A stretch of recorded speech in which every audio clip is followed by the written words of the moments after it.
Hello and welcome to Our Hearts Are Restless. My name is Alexis and thank you so much for joining me.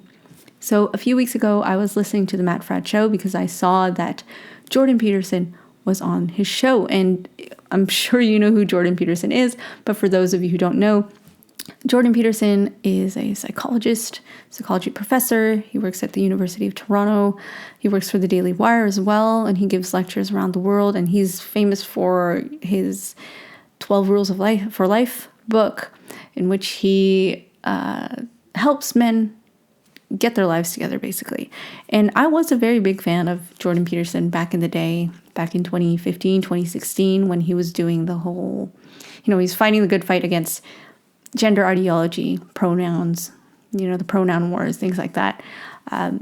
So from time to time, I do keep up with him. And I thought, okay, he's on the Matt Fradd show. Let's have a listen. So I was listening to the show while I was doing my chores, and I would go in and out, like my attention would go in and out. But this one thing stopped me, and I had to replay it again because I thought, does he still believe that? Is he still saying that? And this is what it was. God is the spirit that broods on the waters, the primordial waters of potential. Tohu vabohu, teom. It's not water. No, there's no water created yet. It's potential. It's the Leviathan. That's the other thing. It's the monster you cut into pieces to make the world. It's the giant you defeat to stabilize the social order.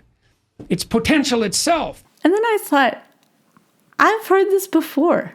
In the opening chapters of Genesis, which is where the idea of the Logos is highlighted above all else in some real sense, you have this notion that whatever God is uses whatever the Logos is to extract habitable order from potential. And the tohu vabohu, that's the chaos, is a weird intermingling in the linguistic sense of chaotic possibility of the world per se with confusion and psychological disorientation. So if you just listen carefully to what he's saying, his understanding of God is wrong. It is distorted.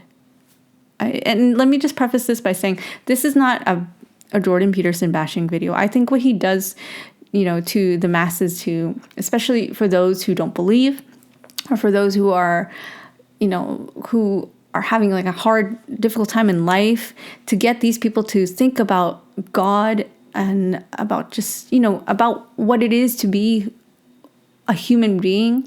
That is a commendable thing that he's doing. It's amazing that he can do that for many, many people. But he does have, like everybody, he has his glass ceilings.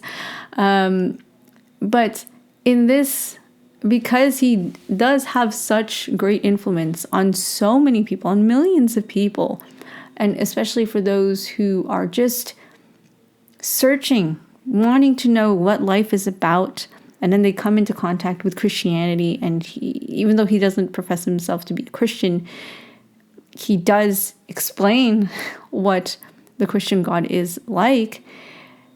And in this case, the way he explained it, his understanding is problematic because that is not what Christians believe God to be.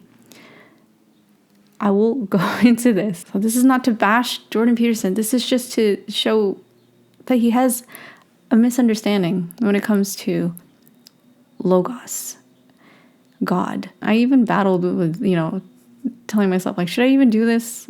Should I even do this podcast on Jordan Peterson? I've been wanting not to, but then something told me I have to. So I'm doing it. And I'm doing it because because in the end, I love Jordan Peterson as a human being. He needs to know, and people who follow him need to know the truth. And so whatever backlash I might get on this, okay, I welcome it. Go ahead. Kill me. So first of all, let's take a look at Genesis, okay? The first line of Genesis, okay? The first two lines, actually. Let's take the first two lines. So in the beginning, God created the heavens and the earth. The earth was without form and void, and darkness was upon the face of the deep, and the Spirit of God was moving over the face of the waters. All right. Let's take it one line at a time. Let's take that first line. In the beginning, God created the heavens and the earth. So the first thing we learn about God is that he created.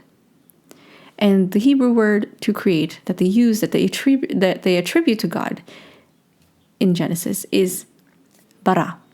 Bara is only used with God, and bara means not to make, but to create from nothing. So it's not like a baker when he bakes a cake, like you already have the flour, the sugar, and the butter. No, he created from nothing. Bara. He created from nothing. Ex nihilo. That is very important, that God created from nothing, right? So the second verse says, the earth was without form and void, and darkness was upon the face of the deep, and the Spirit of God was moving over the face of the waters. I'd like to make another point that Genesis 1-11 is written as poetry and prehistory. So there are some parts of it that are meant to be understood literally, like God created man and woman. That's literal. But a lot of it is allegorical. And what you have to understand too is that imagine you're the author of Genesis, okay? You're going to explain to someone what happened when God created, okay? You have no notion of the natural world in the sense of you don't have a great understanding in great detail of the natural world. Like you don't have any idea of you have no clue about atoms, molecules, cells, the building blocks of life. You know nothing of that, okay? You just know what you have seen with your eyes, okay? And you have to explain this to people. How would you do it? And like I said, it is poetry. There is poetry in Genesis. So when they were talking about the tohu vabohu part, the chaos, as Jordan Peterson says, it's not chaos. Like everything is disordered. God does not make chaos. And I will explain that in a bit. But God cannot make chaos. In the beginning, God created heaven and earth, right? And a priest explained this to me very well. He said it's like, in this case, so he created from nothing. So he has the stuff. And the stuff that he has is like the ingredients in your kitchen. It is not all over for example, you have the flour, the sugar, the eggs. It's not all over the floor. It is right here. It's done. It's whole. It's made, right? You have your flour, your eggs, your sugar, your butter. It's not all over the floor, mixed up in chaos. It just is, right? He made it. He can't make chaos. But God, what God does is he orders it in a better way. What I mean by that, like, okay, you can have flour, you can have eggs, you can have butter, but a cake is much better. You see what I'm saying? Like, you still have the egg and the butter, but it's in one whole thing.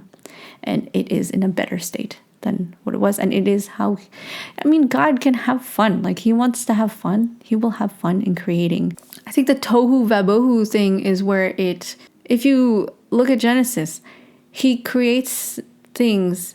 The perfection of things has a progression, right? You start with the heavens and the earth, the dirt, the animals, then the human beings, and the man, and then the woman. There is a degree of perfection, but all of these things are good, but they're not all chaotic. They have their own place. Do you see what I mean? So it's not chaos. It's just their degree of perfection is lower. That's what I mean. Their degree of perfection is lower.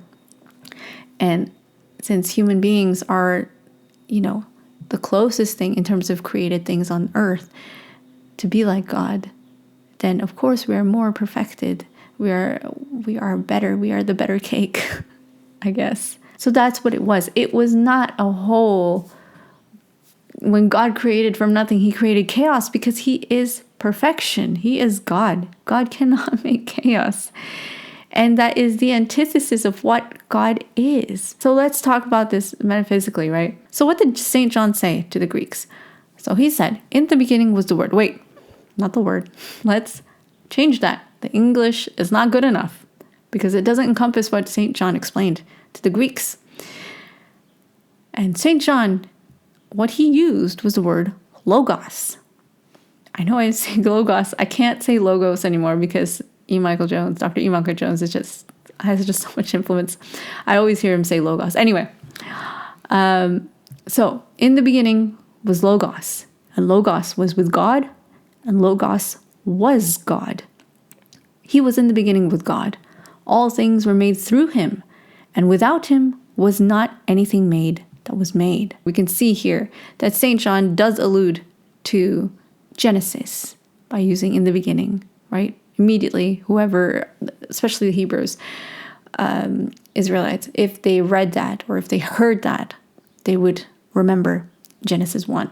And by using the word logos, the Greeks understood what St. John was saying. The Greek word logos has about, I think, 50 meanings, right? If you translate it from Greek to English. It is the word, utterance, message, reason, logic, and among other things. It is an all-encompassing word to what God is. God is the supreme being. He is being itself. He is existence itself. He doesn't work with the Logos because he is Logos. Logos is himself. He is reason, being, logic, etc. He is not separated. And if you do separate God from Logos, then you have this extra problem. You have two different beings or two different things. And then you're going to have to ask, where did they come from? They will have to be contingent. They will be contingent on another being because they are separate. Because there can only be one source of everything. And that's why you can't separate. But St. John explained that Logos was in the beginning, Logos was with God, and Logos was God, right? The Trinity, right? It was there. He was there, he was there, he was there. The very being of God, the very nature of God necessitates him to be Logos. Perfection, reason, logic, goodness, all of this is inherent to the nature of God. And since God is perfection itself, he cannot create chaos. That is the antithesis to what he is.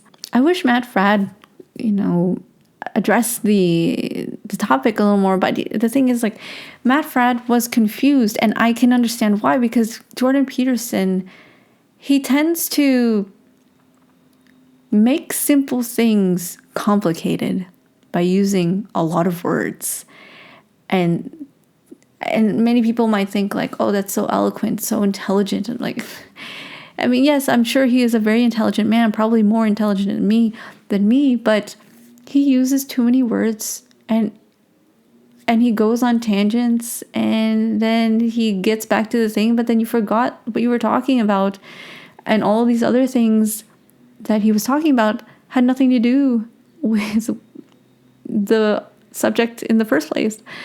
And so, yeah, I can understand, like, when you're sitting there, like, I can understand why Matt Fradd was, like, most of the time, like, wait, could you explain it? Like, which was really great of Matt Fradd to just, he did ask questions, but I wish he had, addressed it a little bit better. Maybe Matt Fradd hasn't had, as much apologetics experience as like Trent Horn and people like that. So maybe, but I wish he had addressed it a little further, because this is such a fundamental thing to understand, is that God is good and perfect, and he cannot create chaos because he is perfection. Chaos may come about through our doing, human beings, but God doesn't make chaos. He is order itself.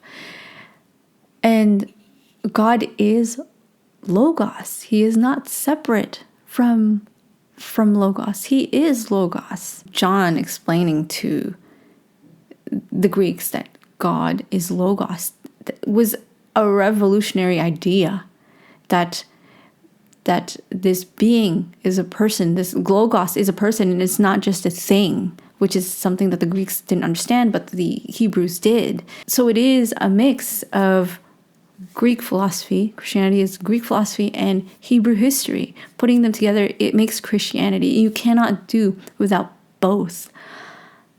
And an understanding of Genesis is essential to understanding the rest, to understanding Revelation. If you stumble in the beginning, you will stumble throughout the rest of the Bible, throughout the rest of salvation history.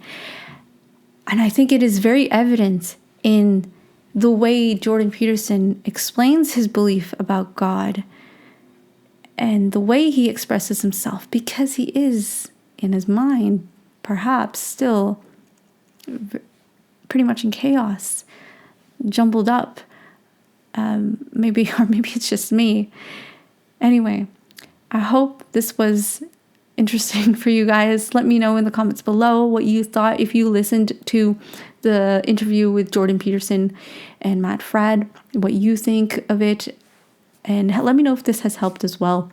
And if there's any other video you would like me to comment on, I wouldn't mind doing this again. Again, my name is Alexis, and thank you so much for joining me, and I will see you next time. God bless.